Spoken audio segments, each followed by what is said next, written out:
இப்ப டாக்டர் பேசும்போது அந்த ரோஸ்டரோட என்னால என்னன்னு புரிஞ்சுக்க முடியுது. வரும் பொழுது ஒரு ஹாஸ்பிட்டல் அது மேல இருக்கக்கூடிய அட்ராக்ஷன்ங்கிறது நமக்கு வேற மாதிரி இருக்கு. அது மேல நமக்கு வச்சிருக்கக்கூடிய கருத்தும் வேற மாதிரி இருக்கு.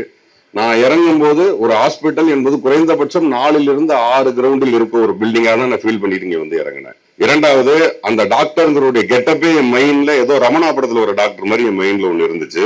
அதையெல்லாம் முதல்ல நீங்க உடைச்சதுக்கே முதல்ல நன்றி. அந்த பிரமிப்பை முதல்ல நீங்க பிரேக் பண்ணிட்டீங்க. அப்ப அங்கேருந்து நானே ரொம்ப யதார்த்தமாயிட்டேன். இப்ப நான் யதார்த்தமாயிட்டேன்னா இந்த ஹாஸ்பிட்டலுக்கு வர பேஷண்ட்ஸோட மனநிலை என்னவா இருக்கும்? இது ஏழைகளுக்கு கட்டாயமாக உதவியாக இருக்கக்கூடிய மருத்துவமனையாக இருக்கும் அப்படிங்கிறத நீங்க என்ட்ரன்ஸ்லயே கிரியேட் பண்ணது எனக்கு ரொம்ப பிடிச்சிருந்தது. அப்புறம் நீங்க ஒரு அறக்கட்டளை வைத்திருப்பதாகவும் அதன் மூலமாக இலவச சிகிச்சை பண்றதாகவும் சொல்லிட்டு இருக்கீங்க. சோ எங்களை போன்ற அரசியல்வாதி கூட பலர்ல ஒரு சிக்கல் இருக்கு. நாங்க மாசத்துக்கு ஒரு ஆள் அனுப்பிச்சு விடுவோம். நாங்க அரசியல்வாதிகளாக இருப்பதனால உதவின்னு எங்க கிட்ட கேட்டுட்டே இருப்பாங்க. எங்களால் முடிந்த உதவிகள் அரசு மூலமா செய்வோம், முடியாத உதவிகளை கொஞ்சம் பிரைவேட்லயும் நாங்க கேட்போம். அந்த மாதிரி நாங்க கேட்டா எங்களுக்கும் நீங்க தயவு செஞ்சு அந்த உதவியை செஞ்சு கொடுக்கணும்.